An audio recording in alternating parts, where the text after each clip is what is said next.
porque tem muita informação, né? E então eu vou começar hoje, e aí nós vamos ter, eu tenho até uma meta onde alcançar hoje, e a gente termina a semana que vem, ok? E por ter essa complexidade, eu gostaria assim que, se vocês tiverem dúvida, podem parar, perguntar, a gente vai, conversa e vamos seguindo em frente, tá? Porque o que nós percebemos, aonde as pessoas mais têm dúvidas, é nessa questão do caminho ascensional do ser humano. Então, é bom a gente tirar todas as dúvidas. Eu acredito que a apresentação em si esteja bem didática e vai mostrar a vocês o passo a passo do que acontece, de acordo com a informação do livro. Eu vou compartilhar a tela. Bom, nosso estudo hoje, então,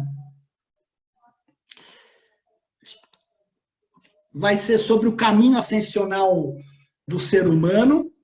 E o livro fala no documento 14 que a morte é apenas o começo de uma interminável carreira de aventuras, tá? E o que nós estudamos até agora? Apesar que ninguém soube responder o que aconteceu lá passada, né? Nós, hoje a aula número 5, temos mais 3 aulas assim, mas acho que a gente vamos esticar isso daqui. E o que nós vimos até agora? Dentro da cosmologia e da aula 3, Deus, sua natureza e suas manifestações, nós vimos o passado, né? O passado que remonta ao início de toda a evolução. Quando nós vimos o ser humano e os seus corpos, nós vimos o presente, porque nós estamos vivendo o presente. E entender o ser humano e seus corpos é fundamental para que a gente entenda o que nós vamos vir hoje, que é o futuro, que é a vida após a morte, o caminho ascensional do ser humano. Tá?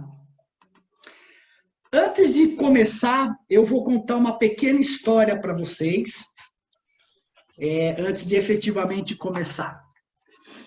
Diz o seguinte, diz a lenda que localizado nos confins do universo de Orvonton, especificamente no universo de Nébadon, há um pequeno planeta no meio do nada que, devido às enormes adversidades e atribulações, fez com que o Micael Criador tivesse a sua 7ª auto-outorga nele e fosse crucificado. O nome desse planeta é Urântia. Tudo o que podemos imaginar já aconteceu nesse planeta. Rebelião do príncipe planetário, falha adâmica, uma certa falha dos portadores da vida, 7 raças nascendo de uma única mulher, crucificação do Criador, exploração de seres humanos, guerras e torturas em nome de Deus, beligerância ao extremo, só para nomear algumas poucas coisas que acontecem em Urântia. Os deuses já fizeram de tudo para ajudar o planeta sem interferir no livre-arbítrio. Enviaram grandes educadores, sábios, filósofos, pintores e até um livro escrito por seres celestes muito elevados. Mas os urantianos sempre alteram e adaptam a verdade com base no que eles gostam de acreditar. Quer melhor exemplo do que Micael, o nosso Criador, que encarnou no planeta para levar uma proposta universal de paternidade, irmandade e filiação ao Pai, mas a raça a qual ele encarnou fez de tudo para afunilar esta verdade conforme as suas crenças e o rejeitou. O mesmo Micael, após a sua morte, ressuscitou e fez o caminho ascensional que os seres humanos devem fazer. Mesmo assim, eles duvidaram mais uma vez e afunilaram a verdade de acordo com as suas crenças e expectativas. A confusão no planeta é geral, cada um defendendo com unhas e dentes a sua verdade. Os anjos que atendem no SAM, que é o Serviço de Atendimento aos Mortos, estão em depressão. Suas vidas se tornaram um inferno devido à sobrecarga de tantas reclamações pós-julgamento dos urantianos. Esse daqui é o SAM, os atendentes do SAM, aqui são os clientes e aqui são as reclamações. Então, toda vez que um urantiano é julgado, ele vai, principalmente se ele for muçulmano, eu quero as minhas 50 Oi, virgens. terminou? Explodiu o meu corpo muito bem explodido e matei um monte de gente. Ninguém me disse que após a morte não tem sexo.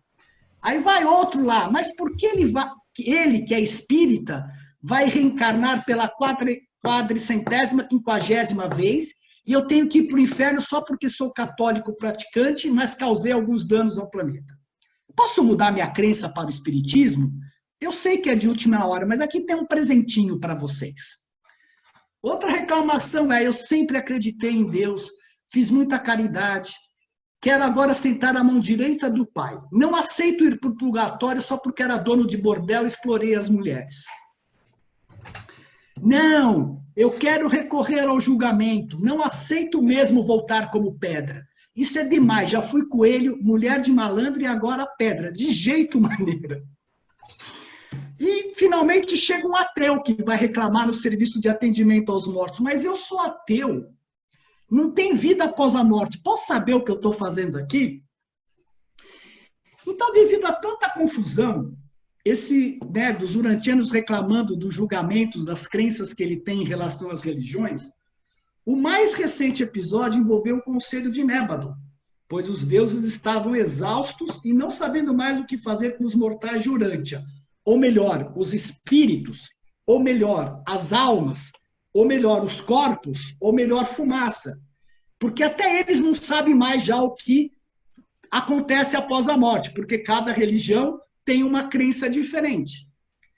O que quer que seja que sobreviva, chegam para o julgamento com as mais diversas crenças do que acontece após a morte e exigem tratamento de acordo com elas. É reclamação que não acaba mais.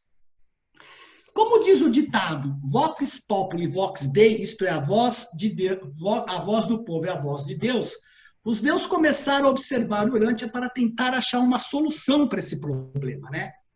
Então, após muito observarem, eles perceberam que em um país chamado Brasil havia sido criado um sistema para cuidar da saúde do povo, o SUS, Sistema Único de Saúde. De forma brilhante, um dos magnânimes teve a ideia: que tal criarmos algo semelhante como o SUM, o Sistema Único dos Mortos, para assim recebermos os urantianos? Dessa forma, dentro de 1 trilhão de planetas habitados de Orvonton, Urântia, por ser um planeta extremamente bem cuidado e amado, é o único que tem um tratamento especial para os que morrem. Os deuses até atenderam o mais predileto passatempo da humanidade, a fila. Então, aqui você tem o santo recepcionista, que recebe os urantianos. Aqui você tem o menu pós a morte. Aqui você tem o santo julgador, né, que conforme é julgado pelo menu pós a morte, a fila do Sam, e aqui o pessoal reclamando, né? Aqui é a fila para o Nirvana, tira essa mão boba daí, e assim por diante. E qual é que é o menu após a morte? O menu pós a morte é simples, que são as crenças todas que nós temos no nosso planeta. 50 virgens como prêmio para explodir o próprio corpo, matando centenas de pessoas. Depósito de almas até o juízo final. Inferno, purgatório ou paraíso de acordo com o mérito. Reencarnação até 777 vezes para aprender, e se não aprender, ninguém sabe o que fazer com você. Ressurreição na carne ao 3º dia, ao lado do Pai. Nirvana para contemplação eterna, isto é, ficar numa boa, né? Ser devorado pelo terror e purificado para viver no mundo material perfeito até o fim dos tempos.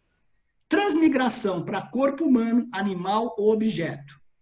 Viver na lembrança dos outros, não tem vida após a morte. O que está escrito aqui revela as crenças de várias religiões que tem no mundo. Então, essa historinha que eu contei para vocês, imagina a dificuldade que é um mortal chegar lá no céu e querendo que a sua verdade seja a verdade. Aonde você encaixa essas pessoas? Em qual delas você vai se encaixar? Como diz aquele católico, porra, eu vou para o inferno? Posso mudar para o espiritismo? Que pelo menos vou reencarnar, não vou passar o resto do meu tempo no inferno. E por que que nós temos isso, né? Nós temos isso porque há uma diversidade de crenças após a morte.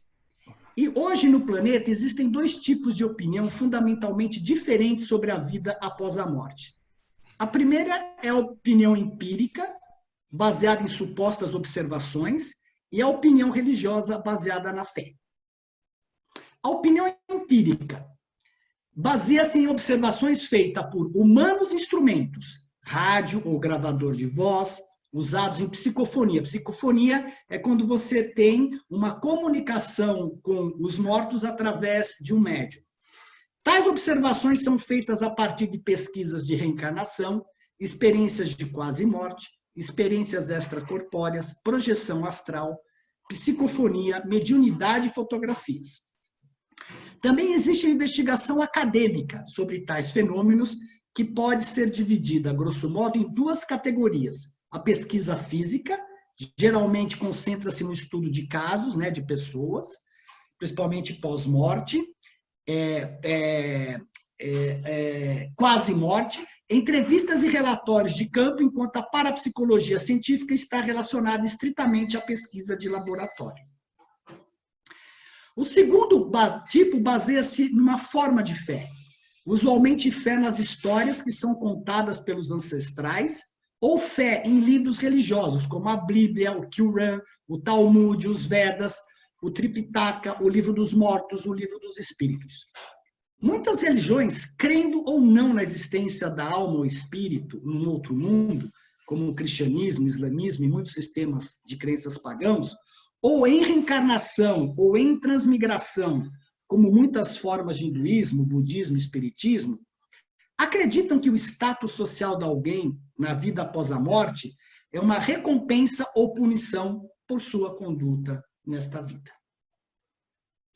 E quando você olha as religiões, eu já mostrei isso para vocês, entre a religião ocidental e a religião oriental, há uma diversidade impressionante.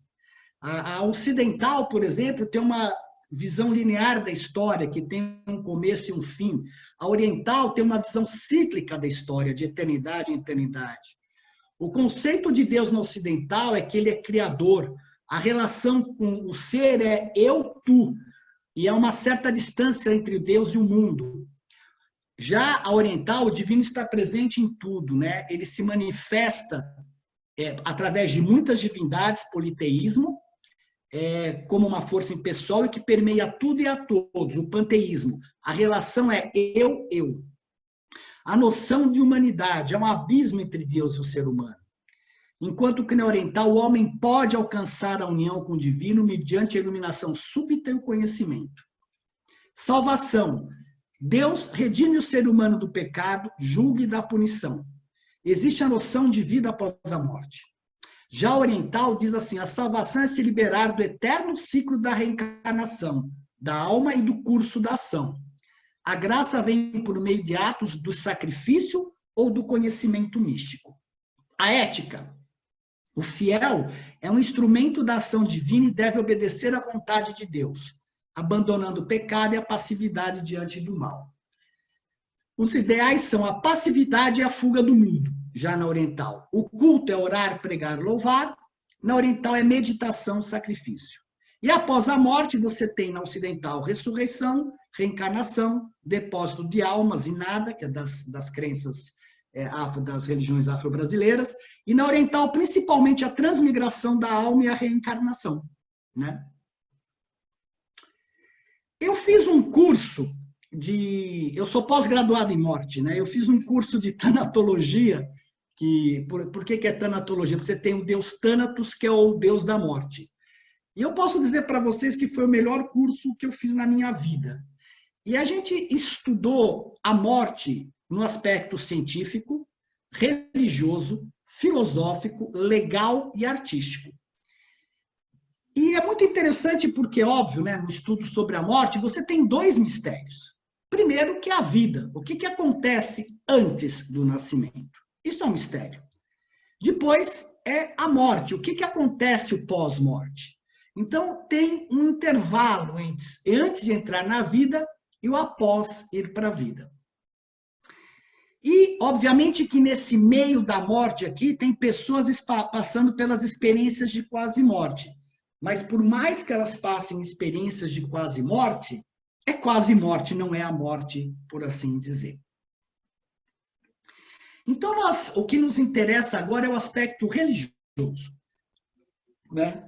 Dentro do aspecto religioso, e eu incluí aqui o espiritismo através do Chico Xavier e as ciências afro-brasileiras, todas essas religiões, elas falam para nós de crenças até antes da vida e pós a morte, e nos dão comportamentos de como nós temos que nos comportar. Porque senão a gente vai o quê? Para locais, para o céu, para o inferno, para o depósito de almas, como falam a religião judaica, para a consciência original, para o nada, os ateus, ou viver na lembrança dos outros, como os ritos afro-brasileiros dizem. E o retorno, e algumas delas falam que há retorno de ressurreição, reencarnação ou transmigração. A ressurreição não é válida para voltar para cá, né? Mas a reencarnação e a transmigração, você reencarnaria, quem acredita em reencarnação, num corpo humano, até 777 vezes até aprender, ou você vai transmigrar, se você foi muito mal, para ser uma pedra, para ser um coelho, para ser algum objeto. A alma transmigraria para esses objetos. E o que é de interessante é que há pontos de convergência, mas em relação à morte, a fé, entre aspas, é forte em todas as religiões. E os argumentos para justificar as crenças são infinitos.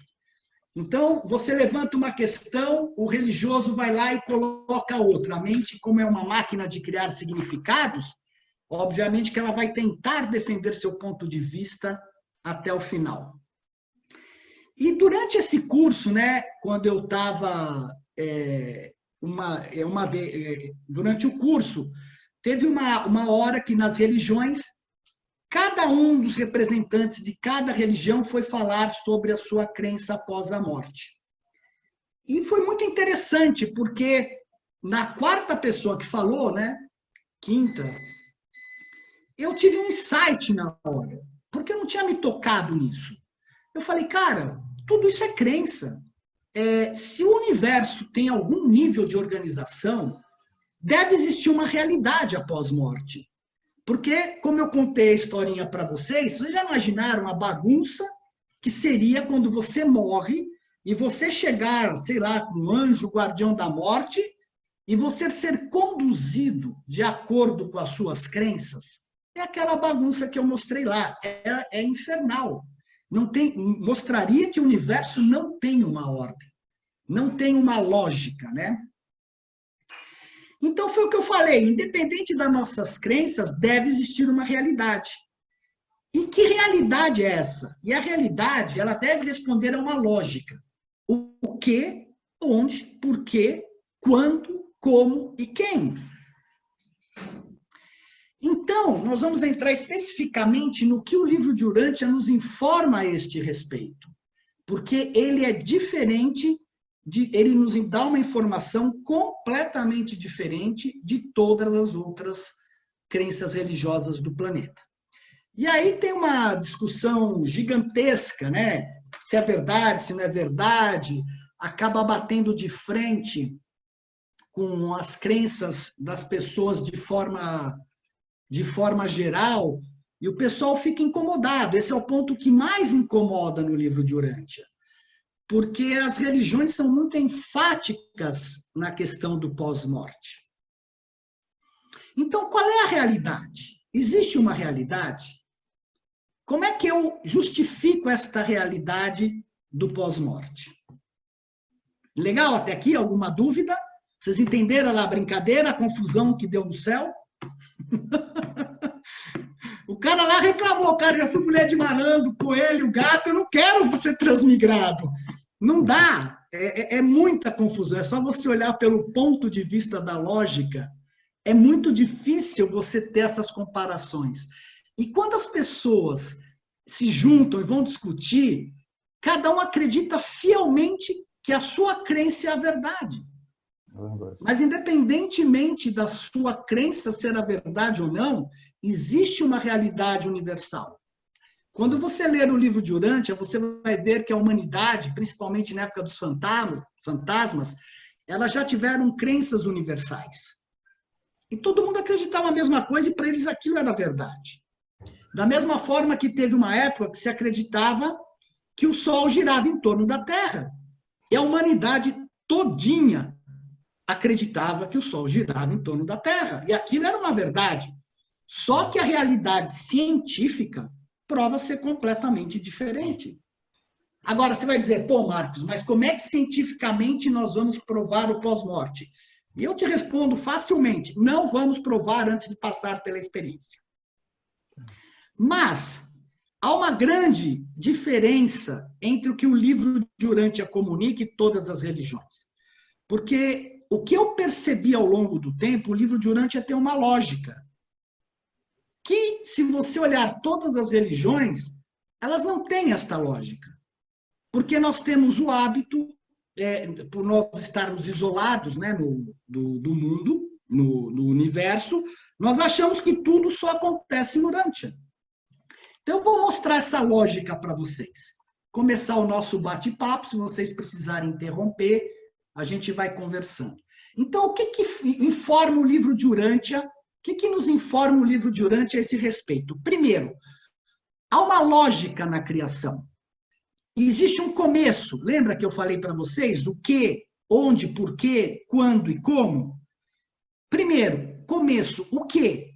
Pensamento por trás da criação do Pai Universal. Ele tem um objetivo. O objetivo é ser de perfeito como eu sou perfeito. Vocês vão ler no livro de Urântia o tempo inteiro, o objetivo de toda a experiência é ser de perfeito como eu sou perfeito. Qual é o propósito? Criar um corpo experiencial, o Ser Supremo. Porque, como nós vimos na terceira aula, no terceiro estudo, o eu sou, entre aspas, não tem a experiência, então ele se manifesta para criar a experiência. Então, o propósito é criar um Deus experiencial, que é o nosso Deus, chamado Ser Supremo. Segundo, o quê? Vamos fazer isso através de um universo ordenado, administrado em todos os níveis. Vocês viram que lá na aula 4, o quão ordenado, na 3, o quão ordenado é este universo, nós temos seres cuidando de todos os níveis. E vamos dar um plano de ascensão, possibilidade de evolução para todos que participam do projeto, tanto os seres ascendentes quanto os seres descendentes. A segunda parte é o meio, o como e onde. Então, primeiro começa com o universo perfeito, seres perfeitos, sem livre-arbítrio de origem divina, que vivem em Avona. Isto é o existencial. O experiencial são universos evolucionários, seres imperfeitos com livre-arbítrio de origem animal. Veja que há uma diferença aqui entre os dois. Evolução em corpos e formas materiais. Eu digo formas porque nós estamos em corpos, mas os espíritos mais têm formas, né, como eles falam. Formas materiais, moronciais e espirituais. O fragmento do próprio Pai participa da experiência e se fusiona a um corpo finito para criar este Ser Supremo aqui. E há um processo educativo até atingir a finalidade, isto é, o objetivo do pensamento do Pai, que é ser de perfeito como eu sou perfeito. Isto é, seres de universos involucionários, de origem animal, a chegarem à perfeição. E o fim, quem e por quê? Quem que vai estar experienciando e por quê? Seres perfeitos evoluem, mas não nos foi revelado como. Seres imperfeitos se tornam perfeitos como o Pai é perfeito, só que de forma finita. Ao chegarem à perfeição, os seres irão servir para a execução do plano do Pai nos mais diversos domínios da criação. A criação, e aí o final é a criação do Deus da experiência, que é o Deus Supremo. Então, esta é a lógica da criação. Essa daqui é a lógica da criação. Se vocês olharem esse universo perfeito versus seres evolucionários, vocês podem associar com a parábola do filho pródigo, porque os seres de Avona, eles não vão para a experiência, enquanto que o filho pródigo que vai e volta, ele vai para a experiência e chega. Então, isso daqui, o universo perfeito versus o universo evolucionário, pode ser comparado à parábola do filho pródigo. E aqui nós temos o que? O pensamento que move a criação. Né? Este pensamento do Pai, através do que, como, quem e porquê, para a criação do Deus da experiência suprema. E o detalhe do como, né? Como é que isso vai acontecer? Então, seres de origem animal, em mundos evolucionários, eles vão seguir, eles chamados de peregrinos ascendentes, eles vão seguir um caminho ascensional até a Ilha do Paraíso, onde eles vão ter 570 mudanças de corpos moronciais, não físicos, não é corpo carnal. E esses peregrinos ascendentes, eles vão ascender através do quê? Do universo local, do superuniverso, do universo central, até chegar ao paraíso. Quando eles chegam ao paraíso, eles chegam como finalitores. São espíritos de 6º grau, e são seres perfeitos como o Pai é perfeito. Daqui a lógica da criação. Né? E como é que é o processo? Que processo é esse? O processo se dá através de corpos.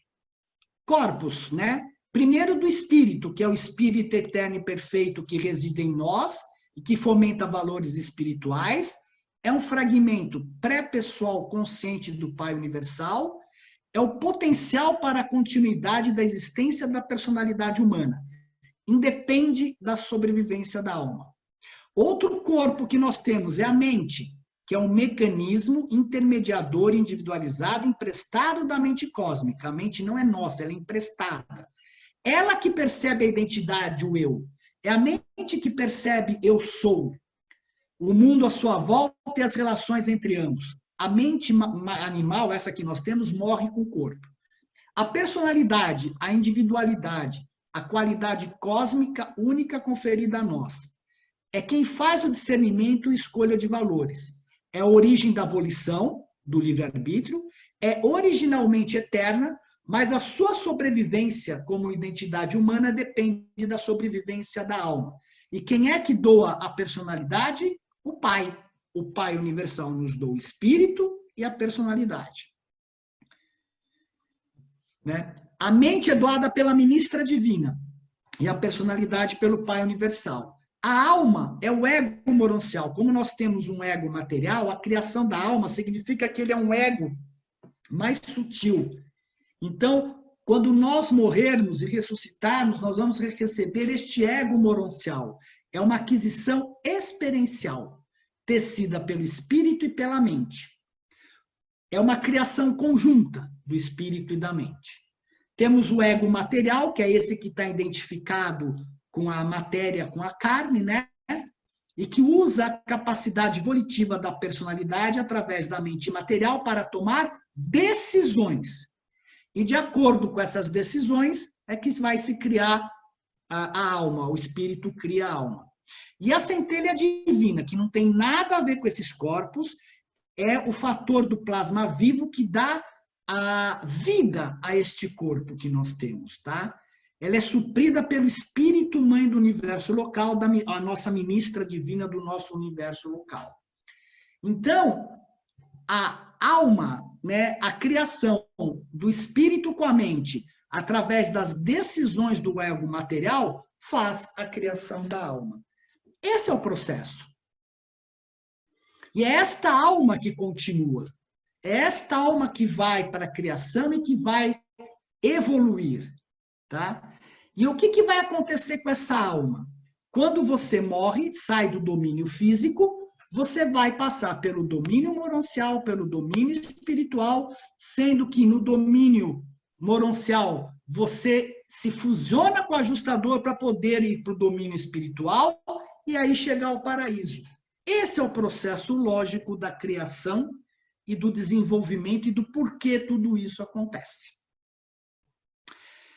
A alma humana, quando amadurecida, enobrecida e espiritualizada, aproxima-se do status celeste, no sentido de que chega bem próximo de ser uma entidade que está entre o material e o espiritual, entre o eu material e o espírito divino.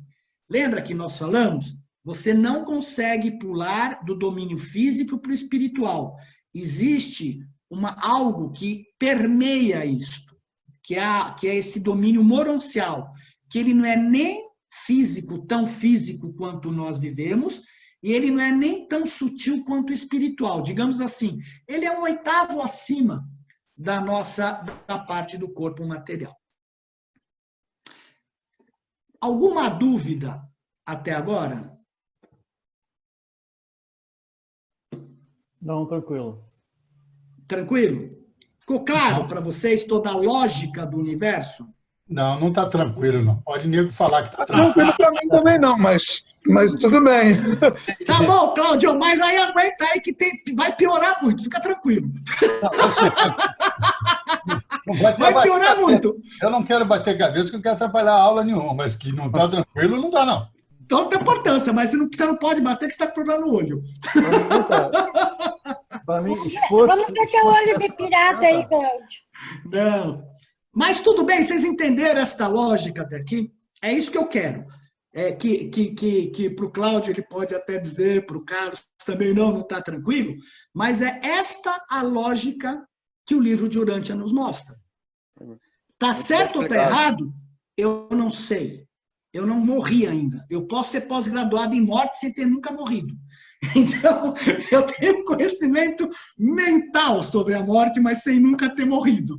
Mas não tenho a experiência da morte. Tá bom. Então, já que está bem, eu vou continuar para a coisa ficar mais complicada ainda para vocês. Por favor. O microfone de todo mundo está muito... O nosso caminho evolutivo vai passar por toda esta parte administrativa aqui. Ó. Nós vamos sair dos planetas habitados, passar pelo sistema, pelas constelações, pelos universos locais, pelos setores menores e pelos setores maiores. Nós temos um longo caminho a ser trilhado na nossa evolução antes de chegar no paraíso. Então, qual é a carreira dos peregrinos ascendentes? Ela se divide em 7 etapas. Primeiro, são os mortais planetários, que somos nós, os sobreviventes adormecidos, que são os seres que morrem, mas que não ressuscitam ao terceiro dia, os estudantes das mansões, os progressores moronciais, os pupilos do superuniverso e os peregrinos de Avona e os que chegam ao paraíso. Se vocês olharem o que eu mostrei aqui, é exatamente esse caminho que nós vamos percorrer. E o que acontece nesse caminho, né? Primeiro, os mortais planetários, quem são? São seres de origem animal com potencial ascendente, isto é, aqueles que possuem potencial de sobrevivência. Nem todo ser possui potencial de sobrevivência. Se ele não tem ajustador do pensamento, ele não cria alma, ele não sobrevive no pós-morte. As raças humanas de todos os mundos, isso significa que de todos os 7 superuniversos, 7 trilhões de planetas habitados, recebem a mesma ministração de Deus e seus coligados, e gozam da presença do Espírito em suas mentes, os ajustadores do pensamento. Tá? Só Urântia que acha que é diferente. Essa etapa da existência para nós é a vida como a conhecemos, a vida no planeta de origem. E quais são as fases dessa existência? Primeiro, nós temos o nascimento físico e temos um corpo. Um corpo físico que a gente ganha através do nosso pai e da nossa mãe, uma personalidade que é uma dotação do pai, a mente que é a dotação do espírito infinito, o espírito que é a dotação do pai e a alma que é uma criação do espírito mais mente. A vida. A nossa vida é marcada por três aspectos extremamente importantes. Primeiro, que é a chegada do espírito ajustador. Segundo, que é o nascimento da nossa alma. E terceiro, que é você caminhar nos 7 círculos psíquicos. E depois nós temos a morte. Existe a morte física do corpo, a morte intelectual da mente e a morte espiritual da alma. A vida. Primeira coisa, chegada da personalidade. A gente não sabe se é na concepção ou nascimento. Ninguém do grupo, todo mundo tem palpite, mas a personalidade é doada pelo Pai Universal, só que fica uma discussão imensa no grupo, se é no nascimento, se é quando vai... Ninguém sabe, mas o Pai dota o ser humano de personalidade.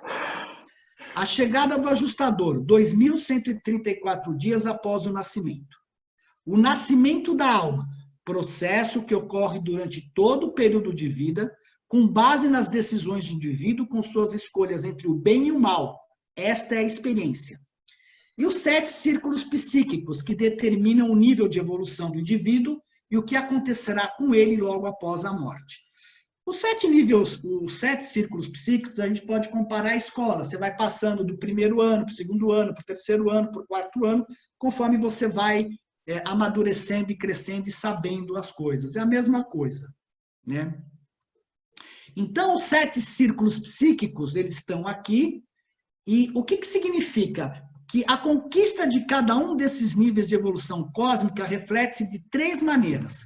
Primeiro, quanto mais você começa do 7º e quanto mais você vai descendo nos círculos, a mente se espiritualiza, aproxima-se da presença do ajustador na mesma proporção que ascende nos círculos. Evolução da alma. O surgimento e crescimento da alma moroncial indica o grau de profundidade na mestria dos círculos. A realidade da personalidade. A conquista dos círculos determina diretamente o grau da realidade do eu. As pessoas tornam-se mais reais à medida que ascendem do 7º ao 1º nível da existência mortal. O que significa isso? Que nós não temos realidade. Nós vimos lá nos nossos corpos que nós somos praticamente seres eletroquímicos, totalmente gerenciados pela eletricidade e pela química. E que você vai criando realidade em termos universais à medida que você cria a sua alma. Então, você começa o desenvolvimento humano no 7º nível, que é o início do desenvolvimento humano. No 3º nível, se você chega, você ganha anjos da guarda pessoais, serafins pessoais, né? No 3º nível, e você ressuscita ao 3º dia. E quando você chega no 1º nível, você vai ter um contato mais direto com o seu ajustador do pensamento. Obviamente que todo mundo deve estar aí coçando a língua para perguntar, mas cadê? Como é que são esses círculos? O que eles significam? Aí eu vou responder para vocês. Eu tive a mesma curiosidade, mas o livro nos informa que esse círculo ele é diferente para cada ser humano, porque cada ser humano tem um potencial. Então, de cada um vai ser cobrado mais para caminhar nos ciclos ou menos. Quanto mais, a quem mais for dado, mais será cobrado. É mais ou menos isso. Então, você vai ter mais dificuldade se você tiver um potencial maior, não sei por que razão, tá? E aí, o nível da sua realidade como pessoa, porque nós não temos existência real ainda, isso é um pouco chocante, dói, né, para o nosso ego, mas a gente só vai ter realidade verdadeira na hora que tiver a criação da alma. Então, são esses os 7 círculos psíquicos. A morte. O que acontece na morte? Damolim, posso fazer uma pergunta dos 7 círculos psíquicos, rapidinho, só para não perder o embalo? Não precisa fazer rapidinho, pode fazer tranquilo. Não precisa ser um coelhinho. Demoradinho. Os 7 círculos psíquicos, nós, teoricamente, segundo o livro de Urântia, atravessamos eles nessa vida aqui, em Urântia. Isso, não exato. Não é nos moronciais, é não, aqui. É aqui. Tá, é era aqui. só isso. Tanto é que você atravessa ele aqui, que quanto mais você caminha nos círculos psíquicos, menos você precisa ficar nos mundos moronciais. Você já vai mais para frente do mundo moroncial.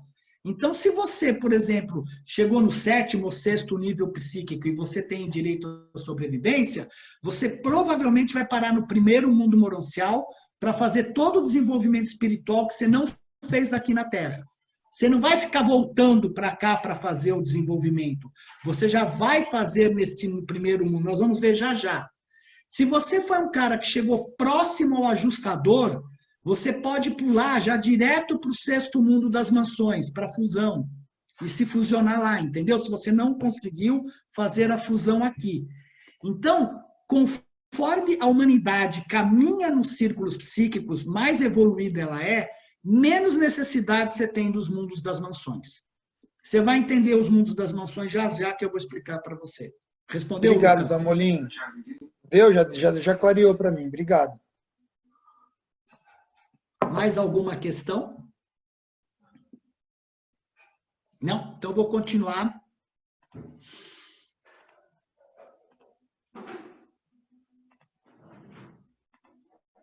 Bom, então a morte física. Uma personalidade mortal é considerada como tendo encontrado a morte quando os circuitos mentais essenciais da vontade e ação humana tiverem sido destruídos. Vamos lembrar que até hoje, juridicamente, nos países, não é quando o coração para de bater que você está morto, é quando a mente para de funcionar. Isso até juridicamente já é reconhecido. E por que você está morto? Porque a hora que a tua mente não funciona mais, o ajustador não pode mais continuar criando a sua alma. Então não faz sentido, você já está morto, não tem mais continuação da alma. O que você criou, criou e acabou. Isto é a morte a despeito da continuação de funções do mecanismo vivo do corpo físico. A morte espiritual da alma.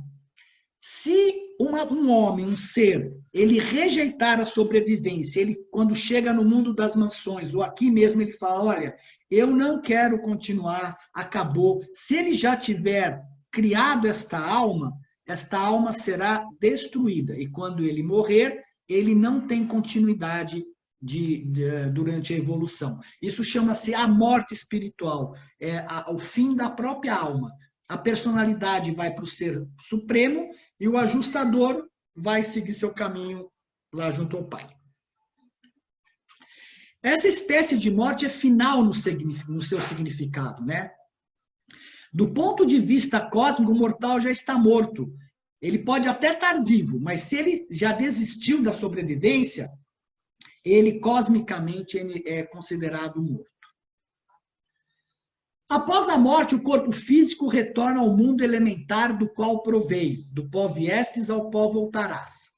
Perduram dois fatores não materiais da personalidade. O ajustador do pensamento, que leva consigo a transcrição da carreira mortal, experiências e memória, e a alma moroncial, identidade do ser humano falecido, que fica sob a custódia do serafim designado.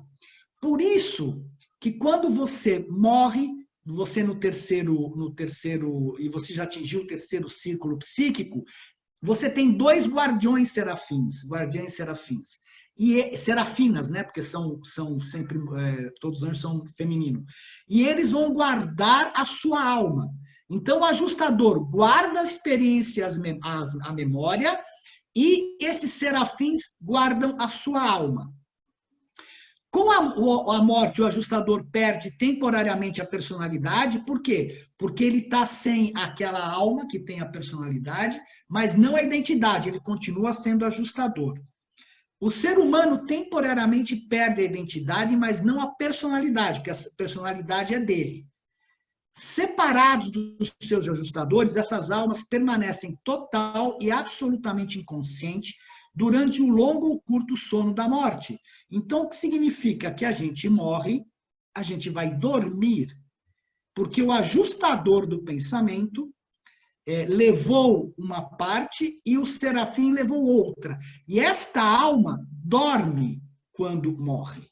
Lógico que ela pode ter algumas coisas para serem acertadas, julgadas, ela pode ainda permanecer. Mas depois, quando há separação, nós dormimos após a morte.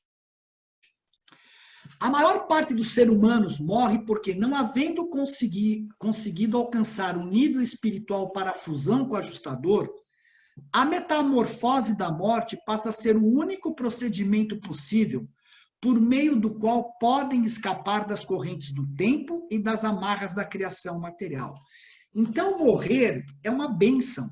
Se você não consegue se fusionar aqui, e em planetas de luz e vida é normal as pessoas se fusionarem, inclusive se torna um evento para a família ver a fusão dele com o próprio ajustador, a morte é o único meio da gente se liberar da matéria. Por isso não temos que voltar mais para a matéria, porque a gente já criou a alma. E esta alma tem que seguir o plano original de ascensão do Pai. Né? Então, depois de mortais planetários, quando se morre, você vai ser considerado sobrevivente adormecido. Marcos, os que não morreram... Oi. Antes de tu entrar no segundo ali, o Glauber levantou a mão, acho que ele quer fazer uma pergunta. Fala, Glauber.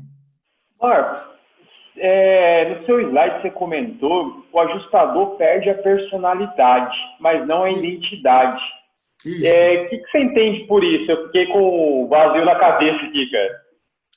O que acontece é o seguinte, quando o ajustador ele vem por um ser humano, devido à personalidade, ele quer se personalizar.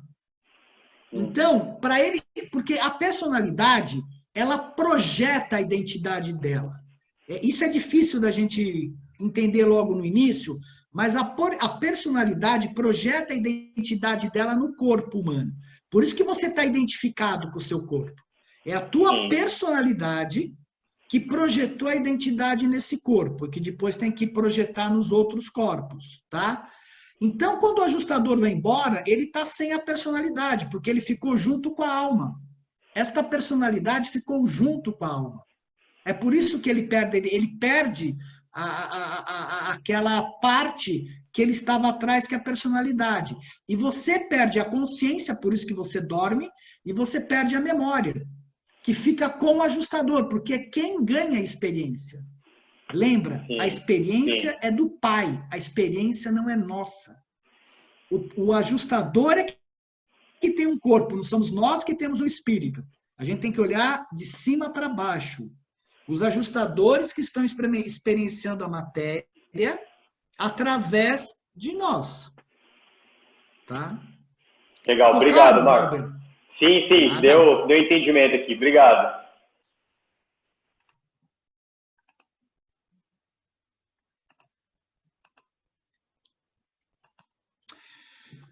Os seres que, por qualquer razão, não foram capazes de alcançar o nível de mestria sobre a inteligência e o dom da espiritualidade, que corresponde ao terceiro nível psíquico, isso significa domínio de si próprio, pessoal. A inteligência e dom da espiritualidade é domínio sobre si próprio. É você se educar, é seguir os valores do paraíso. Que lhes daria o direito a ter guardiães pessoais, não podem, assim, imediata e diretamente tomar o rumo dos mundos das mansões. Essas almas sobreviventes devem descansar em sono inconsciente até o dia do julgamento de uma nova época, de uma nova dispensação, esperando pela vinda do Filho de Deus, que chame a lista da idade e julgue o reino. É essa a prática geral em todo o Nébado. A gente não sabe se nos outros universos é diferente, mas aqui existe a dispensação. Então, essas almas que não atingiram o terceiro nível, elas esperam um julgamento. E isso ocorre. E aí quais as fases que elas passam? Total inconsciência incomunicável, elas podem ter a ressurreição ao terceiro dia, ou a cada 1000 anos ter uma chamada, ou só numa dispensação planetária. Nós já tivemos dispensação há 500 mil anos, quando o príncipe planetário chegou, há 38 mil anos, quando Adão e Eva chegaram, e há 2000 anos, quando Jesus Cristo veio para cá. Se de lá para cá já houveram mais 2 dispensações, a gente não sabe, o livro não informa. E a ressurreição pode ocorrer ao terceiro período, como eu falei, atingir o terceiro círculo de desenvolvimento espiritual, tem designado um guardião seráfico pessoal do destino. A ressurreição milenar, não atingir os níveis necessários de mestria sobre a inteligência e o dom da espiritualidade, e eles esperam o término do julgamento dos seus assuntos, porque tudo é julgado lá do outro lado, né? e a dispensação planetária são repersonalizados em massa ao término de uma dispensação planetária. O que acontece é que o livro nos informa que os anjos da guarda, eles não são pessoais, eles são 1 para 1000, 1 para 100, 1 para 10. E quando você está no terceiro nível psíquico, você ganha anjos da guarda, esses guardiões seráficos, para você especialmente. Porque você já tem valor de sobrevivência, porque você já conseguiu criar esta alma que ela já é um ponto de luz. Então, eles preservam isso de todas as formas possíveis e imagináveis. E a reconstituição da personalidade. O corpo físico de carne mortal não fará parte da reconstituição dos sobreviventes adormecidos. Do corpo físico voltou ao pó. Então, aquilo que a Igreja Católica acredita que você vai ressuscitar num corpo não é verdade. Eles são contra a cremação porque acham que esse corpo vai ser ressuscitado. Não é o corpo físico. O serafim designado é o guardião da identidade sobrevivente, a alma, ó, até o ponto que ela evoluiu. O serafim, ele vai auspiciar um novo corpo de forma moroncial. Essa forma moroncial, ela é eu vou dizer 1/8, o livro não diz isso, mas para a gente entender, eu vou comparar com as notas musicais, ela é 1/8 acima mais sutil que o material. Tá? E o ajustador é o custódio da transcrição espiritual da mente sobrevivente do adormecido, ele traz de volta a memória. E quando esses dois, o ajustador e o serafim, reúnem as partes da personalidade confiadas a ele, o novo indivíduo é a ressurreição da antiga personalidade, a sobrevivência da identidade moroncial em evolução da alma. E isso completa a repersonalização, a reconstituição da memória, do discernimento inteiro, da consciência, a identidade. Para vocês terem ideia, existem câmeras de ressurreição no mundo das mansões de 1 milhão de lugares. São lugares assim gigantescos para fazer a ressurreição dos mortais. E ainda que tenhais corpos moronciais, vós continuareis em todos esses 7 mundos a comer, a beber e a descansar. Vós partilhareis da ordem moroncial de alimentos, um reino de energia viva desconhecido dos mundos materiais. Lá, no mundo das mansões, não tem mais dejetos, então o processo de absorção de energia é outra, e não tem mais sexo. O sexo só tem aqui, da forma como nós conhecemos, para gerar outro ser humano, para que ele crie uma alma e ele possa evoluir. É diferente, tá? Essa reassociação da alma e do ajustador muito apropriadamente chamada de ressurreição, é uma reconstituição dos fatores da personalidade. Mas isso mesmo não explica inteiramente o reaparecimento da personalidade sobrevivente. Embora provavelmente nunca ireis entender o fato dessa transação tão inexplicável, veja, os próprios reveladores falam isso, em algum momento vós ireis conhecer experiencialmente a verdade dela, se vós não rejeitardes o plano de sobrevivência para os mortais. Então, nós nunca vamos entender, como eles também não entendem essa transação, mas nós vamos passar por essa experiência. No mundo das mansões de número 1, ou em qualquer outro, no caso de status mais avançado, ireis reassumir o vosso aperfeiçoamento intelectual e o vosso desenvolvimento espiritual no nível exato em que estes foram interrompidos pela morte. Quer dizer, o que você fazia aqui no planeta, você vai começar a fazer no mundo das mansões número 1, só que numa forma de educação completamente diferente do que tem aqui. Entre o tempo da morte planetária ou do traslado e a ressurreição no mundo das mansões, o homem mortal não ganha absolutamente nada, além de experienciar o ato da sobrevivência. Então, não importa se você dormiu 5.000 anos, 10.000 anos, não importa.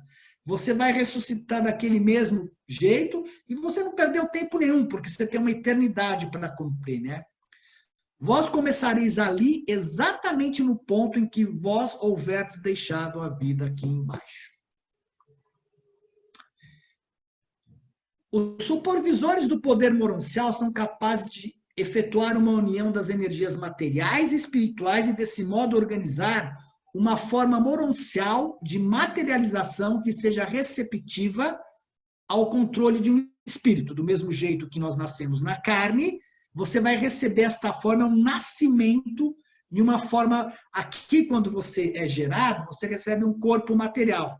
Lá, a geração é receber um corpo moroncial. E quando você recebe esse corpo moroncial, até houverdes deixado os mundos materiais, até vos tornardes um espírito de primeiro estágio, salviton, ireis passar por 570 mudanças moronciais diferentes e ascendentes. Veja, não é reencarnação, são mudanças moronciais. Você vai ficando cada vez mais sutil, cada vez mais espiritualizado. 8 dessas mudanças ocorrem no sistema, 71 na constelação e 491 durante a vossa permanência nas esferas de Salviton. Nós vamos ver isso mais para frente. Então, pessoal, aqui é extremamente importante. Você vai começar exatamente de onde terminou, e aí eu pergunto assim, né? Como é que você faz se você tem algumas profissões, isso aqui é uma brincadeira, né? Onde você não tem lá em cima, por exemplo, você não vai ter problema mais de gastrite, de estômago, não vai fazer mais sentido ter médico ginecologista, não vai mais fazer sentido ter barbeiro. Então, como é que você começa a tua vida lá em cima, né? Bom, então, o primeiro passo quando você morre, você sai de Urântia para o sistema. O nosso sistema é chamado de Satânia e a capital, Jerusalém, né? Então, os seres ascendentes saem de Urântia, vão para o sistema. E eles estão chamados estudantes das mansões. Então, ele já passou de mortal planetário, sobrevivente adormecido, e agora ele é um estudante das mansões. Então, quem são esses estudantes? Todos os mortais sobreviventes que despertam nos mundos das mansões pertencem a essa classe. No mundo das mansões, onde ele está localizado? O aprendizado e a experiência de criar filhos. Então, ele está localizado na sede do sistema de Satânia, Jerusalém, e neste primeiro satélite, né, que a Jerusalém é rodeada por 7 satélites, com 7 subsatélites cada uma, clima e iluminação controlados artificialmente, temperatura de 20 graus durante o dia e à noite 10 graus, e você tem que dormir às 6 horas da tarde, uma atmosfera de 3 gases, e os subsatélites do número 1 são os mundos das mansões, exatamente esse daqui, ó. Logicamente que ele é mais sutil do que um planeta material como o nosso. O que são o mundo das mansões? São esferas de treinamento que oferecem experiência de transição entre o planeta de origem e os mundos espirituais avançados. Algumas religiões falam desses mundos, né? Falam desses lugares que tem hospitais, tem tudo, mas só que eles são esferas de transição, porque você sai de um lugar extremamente denso, chega num lugar muito mais sutil com uma outra mente, e é por isso que é chamado de esfera de transição. E o que vai acontecer nesses mundos? Nós começamos a aprender o autocontrole para o benefício de todos os seres. A mente aprende a cooperação em como trabalhar com seres mais evoluídos e a apreciação entre liberdade e lealdade. Então, no primeiro mundo das mansões, você não precisa voltar para um planeta animal para corrigir as suas deficiências experienciais, tá? Os mortais ressuscitados reassumem sua vida exatamente no ponto que foram colhidos pela morte. O foco é a correção das deficiências biológicas e defeitos de caráter relativos a sexo, família e parentes. Todos os mortais têm que passar pela experiência de criar filhos, e os que não tiverem filhos, eles vão para um lugar, as crianças que morreram, não têm pais, tem lá o chamado berçário probatório, eles vão ajudar a criar essas crianças que chegaram lá e que morreram antes dos 16 anos. Por que você tem que passar pela experiência de criar filhos? Porque se o Pai Universal é um pai, você tem que passar pela experiência de ser um pai ou uma mãe. Como é que eu posso saber o que é um pai universal se eu nunca fui pai ou mãe? Eu não experienciei o que é ter filhos. Né? E todo o início do esforço para aprender o significado da mota moroncial. A mota moroncial, vou traduzir, que nem a gente entende direito, é a filosofia. No planeta nós temos uma filosofia, né, aqui, que a gente, dado pelos filósofos, por uma série de coisas, e lá também tem a filosofia moroncial. E elas vão ser comparadas depois daquilo que a gente acreditava aqui com aquilo que são nas morôncias. Por isso que a verdade aqui é totalmente parcial. E como eu falei lá no começo, se você andou bem nos círculos psíquicos, quando você morre, você chega no primeiro mundo das mansões, fica 10 dias e fala, cara, eu não tenho nada que fazer aqui, eu já consegui, eu estou bem, já corrigi tudo lá no planeta Terra, vou para o segundo mundo das mansões. Aí você chega no segundo mundo das mansões, fica mais 10 dias, e vê se está tudo bem, se você passou de ano do segundo e vai para o terceiro. E você vai parar exatamente aonde você, com o teu grau evolutivo correspondente. Então, você, quando morre, não é obrigado a ficar no primeiro mundo das mansões. Se você é um ser muito evoluído aqui, você pode pular já para o quarto, para o quinto, para o sexto mundo das mansões. Se você fusiona aqui, você vai direto para o sexto mundo das mansões. No segundo mundo das mansões, eliminação dos conflitos intelectuais. Está aqui. A remoção de todos os conflitos intelectuais e a cura para toda variedade de desarmonia mental. E do jeito que a gente está com o planeta, você imagina como deve estar lotado esse mundo.